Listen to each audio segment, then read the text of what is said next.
This is the Lone Crater YouTube. We hope this video helps. In this video, I will explain how to make DIY lemonade.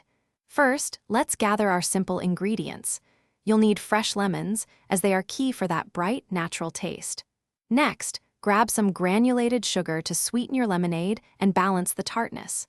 Finally, you'll need cold water to form the refreshing base of your drink.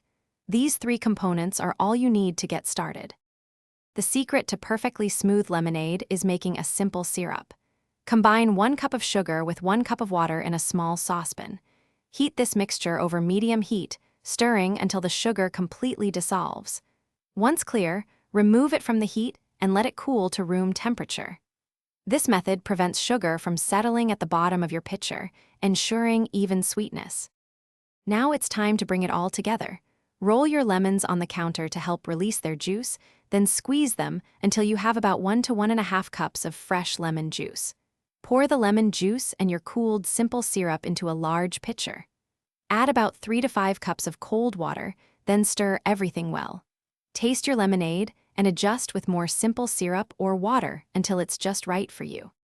Your delicious homemade lemonade is ready to enjoy. Serve it chilled over plenty of ice, garnished with fresh lemon slices for an extra touch. For creative twists, consider adding fresh berries like strawberries or blueberries, a few sprigs of mint, or even some grated ginger for a subtle kick. These additions can elevate your lemonade to a whole new level of refreshment. And speaking of staying refreshed, check the description for a great water bottle and other deals to keep you hydrated anywhere. Thanks for watching. Consider subscribing if we helped you.